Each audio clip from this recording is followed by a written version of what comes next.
बिहार के मधुबनी जिले के अंतर्गत झंझारपुर अनुमंडल व मधेपुर प्रखंड के तरडीहा निवासी संदीप झा को संघ लोक सेवा आयोग की सिविल सेवा परीक्षा 2022 में 24वें रैंक के लिए चयन किया जाना मधुबनी जिले मिथिला ही नहीं समस्त बिहार वासियों के लिए अत्यंत गौरव की बात है। झा को मिली कामयाबी से अपना प्रदेश को और मिथिला का आज नाम गौरवान्वित महसूस हुआ है। हमारे news network Bihar Jharkhand crime 7 news और मिथिला समाज की ओर से आशीष हार्दिक शुभकामनाएं, ढेरों सारी बधाई देते हुए अपार हर्ष की अनुभूति हो रही है।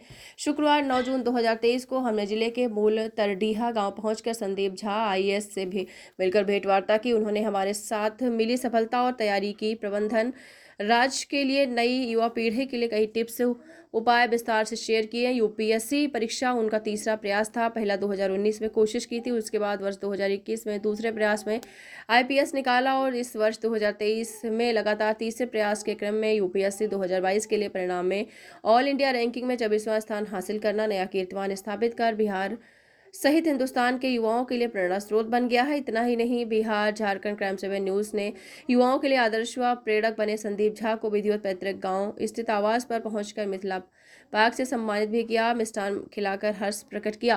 प्रस्तुत है बिहार झारखंड क्राइम 7 न्यूज के लिए विशेष भेंटवार्ता आधारित ब्यूरो प्रमुख पवन झा आजाद की रिपोर्ट।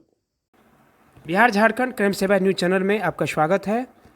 आपको पता है मैं मधुबनी से फिलहाल विशेष साक्षात्कार के लिए यूपीएससी रैंक 24वां रैंक संदीप झा जी के साथ मधुबनी ज़िले के तरडीहा निवासी हैं, हमारे पड़ोसी हैं, हमारे समाज मित्र जो भी समझिए, हम लोग बहुत नज़दीक से जुड़े हुए हैं।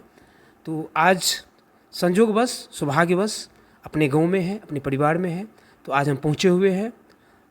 आज फिलहाल हमारा जो न्यूज़ नेटवर्क है Bihar Jharkhand crime 7 news channel and crime 7 news channel Kanpur, हम बिहार से मतलब इसके हम प्रभारी हैं, ब्यूरो प्रमुख हैं, तो हम इनके साथ हैं। और इनकी जो सबसे पहले हम अपने न्यूज़ चैनल की से इनकी अपनी जो है हार्दिक शुभकामनाएं और अशेष जो है ढेरों सारी बधाई इनको हमारे चैनल के माध्यम से। बहुत बहुत धन्यवाद।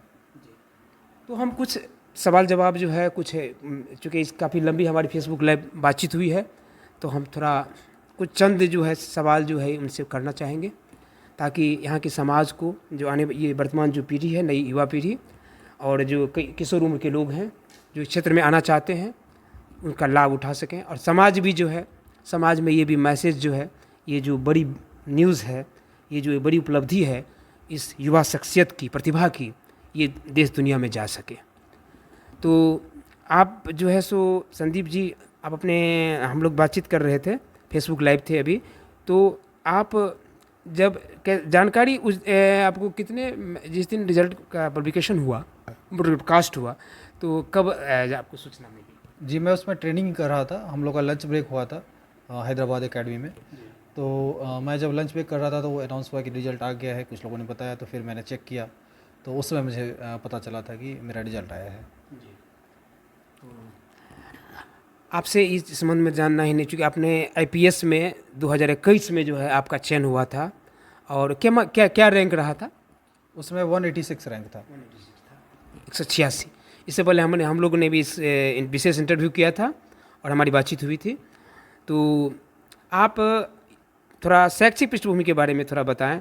जो लोग जो है जो मध्यम वर्ग के लोग हैं, इस ग्रामीण भारत के जो लोग हैं, मिथिला के लोग हैं, मधुबनी के लोग हैं, वो उनको थोड़ा लाभ मिल सके बच्चों को। जी, मेरी प्रारंभिक शिक्षा मधुबनी से ही हुई और फिर मैंने 6 to 10th जो है सो मैंने मधुबनी नवोदय विद्यालय से किया था, जवाहर नवोदय विद्यालय। और फिर 11th-12th Indian public school Madhubani से ही हुई। फिर मैंने ग्रेजुएशन जो है वो आईआईटी खड़गपुर से किया था। 2014 से 2019 मैथमेटिक्स एंड कंप्यूटिंग डिपार्टमेंट से मैंने पढ़ाई करी थी। और उसके बाद फिर मैं यूपीएससी की तैयारी में चला गया और 19, 20 और 22 मैंने 3 अटैम्प्ट दिए इंटरव्यू में, 3 अटैम्प्ट दिए यूपीएससी में, और इस बार ये मेरा तीसरा प्रयास था जिसमें मुझे 24 रैंक आया। संदीप जी, तो हम लोग थोड़ा व्यवहारिक भी हैं, तो ये कहने का मतलब अभी हमको लगता है कि आपका 26 एज होगा। जी, मेरा 27 एज है। 27 है, ठीक है। जो अंतराल थोड़ा रिजल्ट का एग्जाम के हिसाब से होता है, जी लगभग मेरा सही ही है। जी जी ठीक है। तो कहने का मतलब है कि जो यूपीएससी में जो मधुबनी बिहार के जो भी ग्रामीण अंचल के लोग हैं जो तैयारी कर जाना चाहते हैं फील्ड में, सिविल सेवा में, तो उनके लिए मतलब कैसी तैयारी उनको जो है करना चाहिए? तैयारी के लिए बेसिकली आप पहले फाउंडेशन नॉलेज बिल्ड कीजिए, जिसके लिए जैसे न्यूज़पेपर डेली पढ़ना, एनसीईआरटी, ये सब ज़रूरी हो जाता है। एनसीईआरटी में भी सारे टॉपिक से रिलेटेड एनसीईआरटी बुक्स को आप पढ़िए 6 to 12। और जब एक बार ये हो जाता है तो फिर आप स्टैंडर्ड कुछ बुक्स हैं जो रिकमेंडेड हैं टॉपर्स के, किसी भी टॉपर्स के जीएस बुक लिस्ट को आप पढ़ लीजिए, उससे आपको बुक्स मिल जाएगा क्या क्या पढ़ना चाहिए। तो ये एक शुरुआत होती है तैयारी करने की। फिर अपने ऑप्शनल सब्जेक्ट को भी आप पिक कीजिए। ऑप्शनल आपका सबसे स्ट्रॉन्ग एरिया होना चाहिए क्योंकि वहाँ पे सबसे ज़्यादा मार्क्स का स्कोप है। तो ऑप्शनल सब्जेक्ट को और अच्छे से पढ़ाई करिए ताकि उसमें ज़्यादा से ज़्यादा मार्क्स आ सके। और इसके साथ साथ कुछ एडिशनल स्किल जैसे राइटिंग एबिलिटी को भी हमेशा सुधारते रहिए ताकि इससे राइटिंग में आपको हेल्प मिल सके। तो ये सारी चीज़ें हैं। फिर इंटरव्यू का स्टेज आता है तो वहाँ भी आपको बोलने की शैली में इम्प्रूव करना पड़ता है और किस तरह से आप जो है सवालों का जवाब संक्षिप्त में देते हैं। तो इन सारी चीज़ों पे भी वर्क करना चाहिए। तो ये एक ब्रॉड स्केच है तैयारी का। मतलब यूपीएससी का अगर आपको सफल होना है, पूरा फाइनली आपको सफल होना है, तो सब्जेक्टिव तैयारी आपको रखनी होगी। हाँ, मतलब हर सब्जेक्ट के हिसाब से आपको तैयारी करना चाहिए। मतलब पीटी में बैठना है तो सब्जेक्टिव तैयारी होनी चाहिए। पीटी में तो क्या है कि दो तरह की चीज़ें हैं, एक सीसैट भी है और एक सब्जेक्टिव पेपर जनरल स्टडीज़ का भी है। तो दोनों तरह से आपको ठीक होना पड़ेगा। मैथ, रीजनिंग, इन सब में भी आपको स्ट्रांग होना पड़ेगा। और सब्जेक्टिव पेपर्स सब्जेक्टिव नहीं है, ये ऑब्जेक्टिव एग्जाम ही है पीटी। तो सब्जेक्टिव तो आपको मेंस एग्जाम में आता है जब आंसर राइटिंग आपको करना पड़ेगा।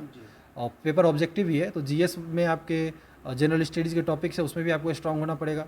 और सीसैट जो है मैथ, रीजनिंग वाला आस्पेक्ट, कंप्रीहेंशन वाला आस्पेक्ट, उसमें भी आपको स्ट्रांग होना पड़ेगा। तो थोड़ा आप काफ़ी अनुभवी हैं, ये बताइए थोड़ा पॉइंट में जो पीटी के लिए जो है किन किन बिंदु पर जो है सो जो प्रतियोगी हैं उनको ध्यान देना होगा, फोकस? सबसे पहले तो करंट अफेयर्स इंपॉर्टेंट है। उसके लिए आप न्यूज़पेपर लगातार पढ़िए। करंट अफेयर्स के मैगजीन्स भी अवेलेबल होते हैं, उनसे आप रिवाइज करते रहिए। और फिर करंट अफेयर्स के अलावा जो है सो स्टैंडर्ड जो भी मटेरियल है सिलेबस के हिसाब से, मॉडर्न हिस्ट्री, ज्योग्राफी, ये सब के स्टैंडर्ड सारे टेक्स्ट पढ़ लीजिए। और पढ़ने के साथ साथ बार बार रिवाइज कीजिए, अपने नोट्स भी बनाइए ताकि लास्ट मिनट्स में रिवीजन आसानी से हो सके। और इनके अलावा आपको टेस्ट सीरीज़ बहुत सारे लिखने पड़ेंगे। आप किसी भी टेस्ट सीरीज़ 1-2 टेस्ट सीरीज़ ले सकते हैं, लेकिन उसके 40-50 टेस्ट लिखने की कोशिश कीजिए। जितने मॉक टेस्ट ज़्यादा लिखेंगे उतना अच्छा प्रैक्टिस होगा और कॉन्फिडेंस भी आएगा। तो ये एक तैयारी का तरीका है। ग्रुप डिस्कशन का जो है सो क्या भूमिका होती है तैयारी में? ग्रुप डिस्कशन का भी हर स्टेज पे अपना अपना रोल है। आपको प्रीलिम्स में भी ग्रुप डिस्कशन से आपके बहुत सारे टॉपिक्स कवर हो जाते हैं। मेंस में आपके आंसर्स पे फीडबैक मिलता है कि किस तरह का आपका आंसर्स है, क्या इंप्रूवमेंट की ज़रूरत है। तो ग्रुप डिस्कशन से इसमें फ़ायदा मिलता है। इंटरव्यू के टाइम में और भी ज़्यादा बोलने की प्रैक्टिस हो जाती है ग्रुप डिस्कशन से, तो वो और एक अच्छा एस्पेक्ट हो जाता है। तो ग्रुप डिस्कशन का अहम रोल है। और ये बताइए लैंग्वेज लिटरेचर का क्या, लैंग्वेज लिटरेचर जो है उसका भी एक अहम रोल है, एक्सप्रेस प्रकटीकरण जो है। जी जी, लैंग्वेज माध्यम कोई भी हो। जी, माध्यम कोई भी हो, आप कितने अच्छे से लिख पाते हैं, आपकी शैली कितनी अच्छी है, आपका हैंडराइटिंग भी कितना अच्छा है, ये भी मेरे हिसाब से मैटर करता है, कितने स्पष्ट तरीके से आप लिख पाते हैं। सुस्पष्ट। जी जी। उसके साथ साथ क्या है कि जैसे जो एस्से जो है, तो एस्से में आपको लॉन्ग पैराग्राफ्स में 12-13 पेज का एक एस्से लिखना पड़ता है। ऐसे से 2-2 एस्से होते हैं। तो उसमें आपका इंग्लिश राइटिंग अच्छा होना ज़रूरी है। हालांकि इसके लिए ऐसा नहीं है कि आपको इंग्लिश में ग्रेजुएट होने की आवश्यकता है, लेकिन एक बेसिक लेवल पे अच्छी इंग्लिश होनी चाहिए। आप ग्रामेटिकल मिस्टेक्स वगैरह नहीं कर रहे हैं, आपकी वोकेबलरी अच्छी है, तो ये सब अहम रोल प्ले करता है। और मेंस की तैयारी के बारे में थोड़ा पॉइंट्स में थोड़ा डिटेल्स में मतलब संक्षिप्त में युवाओं के लिए। जी, तो सबसे पहले ऑप्शनल की तैयारी होनी चाहिए मेंस में। आपका जो भी ऑप्शनल सब्जेक्ट है उसको जितना डिटेल में कर सके सिलेबस के हिसाब से, क्योंकि वो आपका स्ट्रॉन्ग एरिया होना चाहिए। जैसा कि पहले भी मैंने कहा, उसका सिलेबस कवर कीजिए। फिर उसके साथ साथ टेस्ट सीरीज़ भी दीजिए कि आप कितनी तैयारी आपकी हो चुकी है, उस पर फीडबैक लीजिए। तो ये ऑप्शनल का हो गया। फिर जीएस और एसए आता है। तो जनरल स्टडीज़ में वही टॉपिक वाइज आप सिलेबस दिया हुआ है यूपीएससी की तरफ से, तो उसका देख लीजिए हर टॉपिक की क्या क्या नेसेसिटी है, उसका प्रीवियस ईयर क्वेश्चन कैसा उससे पूछा गया है। तो इसको मैच करते हुए आप अपना कंटेंट बिल्ड कीजिए और फिर टेस्ट सीरीज़ लिखिए। टेस्ट सीरीज़ में आपको फीडबैक देंगे कि आपका आंसर किस तरह का है, उसमें आवश्यकता है सुधार की तो आवश्यकता कीजिए, वैल्यू एडिशन की आवश्यकता है तो वैल्यू एडिशन कीजिए। और इनके साथ साथ फिर एस्से को भी इग्नोर नहीं करना चाहिए। एस्से जैसा कि मैंने पहले भी कहा कि इसमें फ्लक्चुएशंस काफ़ी ज़्यादा होता है मिनिमम मार्क्स और मैक्सिमम मार्क्स का। तो इसमें आपको एज लाने की आवश्यकता है, तो आप अच्छा अच्छा ऐसे लिखें डिफरेंट डिफरेंट टॉपिक्स पे, कोट्स पे, यूपीएससी के ही प्रीवियस ईयर क्वेश्चन। प्रैक्टिस करें लिखने का। जी, ज़्यादा से ज़्यादा प्रैक्टिस कीजिए, यूपीएससी के ही प्रीवियसली आस्क्ड क्वेश्चंस को ज़्यादा से ज़्यादा प्रैक्टिस कीजिए, तो आपको कॉन्फिडेंस आएगा। और इंटरव्यू के लिए तैयारी के बारे में बताया जाए। इंटरव्यू के लिए है कि आपके जो डिटेल्ड एप्लीकेशन फॉर्म भरा जाता है, जिसमें आपके बारे में, आपकी बैकग्राउंड के बारे में इंफॉर्मेशन रहती है, आपकी पढ़ाई लिखाई कहाँ से हैं आप, आपकी नौकरी, इन सब के बारे में इंफॉर्मेशन रहता है। तो हर बिंदुओं पर आप डिटेल में नोट्स बना लीजिए। जैसे बिहार से अगर आप हैं तो बिहार के बारे में आपकी बहुत सारी जानकारियाँ होनी चाहिए। बिहार में क्या घटना घट रहा है, किन इशूज़ पे डिबेट चल रहा है, किस तरह के इशूज़ डिबेटेड हैं, तो उन सब पे आपका ओपिनियन भी क्लियर होना चाहिए। आप सारे जो भी आपके डैफ में मेंशन्ड पॉइंट्स होंगे उस पे आप नोट्स बना लीजिए। फिर बोलने की प्रैक्टिस कीजिए और ट्राई कीजिए कि संक्षिप्त में छोटे से छोटे आंसर्स, लाइक 1 मिनट के अंदर में आप आंसर कर दे रहे हैं विभिन्न क्वेश्चंस को। फिर मॉक टेस्ट दीजिए। बहुत सारे कोचिंग इंस्टीट्यूट जो है सो फ्री में मॉक इंटरव्यू करवाते हैं, जिसमें पैनल मेंबर्स आते हैं और आपको फीडबैक देते हैं। तो उससे भी थोड़ा सा फीडबैक मिलता है और कॉन्फिडेंस भी आता है कि मैं पैनल मेंबर्स के सामने बोल पाऊँगा अच्छे से। तो इस तरह से आप इंटरव्यू का तैयारी कर सकते हैं। तो हमारे साथ जो है विशेष इंटरव्यू में युवा व्यक्तित्व, युवा शख्सियत, विशेष शख्सियत संदीप झा जी पवन झा आजाद के साथ अब हमारे साथ बने हुए हैं। तो और जो है सो आप मतलब यहाँ के जो अभिभावक हैं मिथिला के, उसमें उनको क्या चाहिए, अगर जो जैसे कि मतलब वो उनके चाहते हैं कि अगर बच्चे बेहतर यूपीएससी में करें या इसी स्तर के परीक्षाओं में करें, तो उनको क्या सजेशन देना चाहिए अभिभावक समाज? शुरुआत से ही आप अपने बच्चों के प्रति सजग रहिए। बिहार में शिक्षा व्यवस्था की थोड़ी कमी है, अच्छे स्कूल्स भी कम है, तो इसके लिए ज़रूरी है कि आप शुरू से ही सजग रहें, अपने बच्चों को पढ़ाई के प्रति मोटिवेट कीजिए। और जब जो भी वो लक्ष्य डिसाइड करते हैं उसके लिए उनको सपोर्ट कीजिए। अगर यूपीएससी की तरफ उनका रुझान है, तो यूपीएससी में थोड़ा संघर्ष ज़्यादा है, तो आप उनके साथ रहिए, उनको सपोर्ट कीजिए हर मोड़ पे। कभी कभी असफल भी होते हैं लोग। यहाँ पे एक जनरल ट्रेंड है कि 3-4 अटैम्प्ट में लोग जाके सफलता पाते हैं, 2-3 अटैम्प्ट लग जाता है। तो इसका मतलब है कि 3-4 वर्ष की तैयारी लगती है। तो आप इस समय तक, इस संघर्ष के समय में उनका साथ दें, उनका सपोर्ट करें, उनका आत्मबल बढ़ाएं, हर तरह से आप सपोर्ट करें, तो वो ज़्यादा अच्छा कर पाएंगे। पेरेंट्स का सपोर्ट सबसे ज़्यादा अहम रोल प्ले करता है मेरे हिसाब से इस तैयारी में, क्योंकि वो हमेशा आपके साथ रहता है। तो यही मेरी गुजारिश है। बहुत अच्छा, बहुत आपकी प्रकटीकरण जो है काफ़ी स्टैंडर्ड है और बहुत जो है सो शानदार है, तो उसको हम शब्द में जो है सो ये नहीं कर सकते हैं। और ये चीज़ बताइए, साहित्य माध्यम का क्या रोल होता है? माध्यम का आप तो बहुत ज़्यादा अनुभव है। इंग्लिश और हिंदी माध्यम, जो भी माध्यम आप लेना चाहते हैं आप उसमें कर सकते हैं यूपीएससी एग्ज़ाम। हिंदी माध्यम से भी करते हैं लोग, हिंदी इंग्लिश से भी करते हैं। हालांकि मेरा पर्सनल ओपिनियन है कि इंग्लिश से थोड़ा सा ज़्यादा सहूलियत होती है, क्योंकि रिसोर्सेज थोड़े इजीली अवेलेबल हो जाते हैं। न्यूज़पेपर्स हो या करंट अफेयर्स मैगजीन हो, ये इंग्लिश में ज़्यादा अच्छे से अवेलेबल है। फिर कुछ स्टैंडर्ड टेक्स्ट बुक जो हैं वो इंग्लिश में ईजिली अवेलेबल हो जाते हैं, हालांकि वो हिंदी में भी अवेलेबल हो सकते हैं।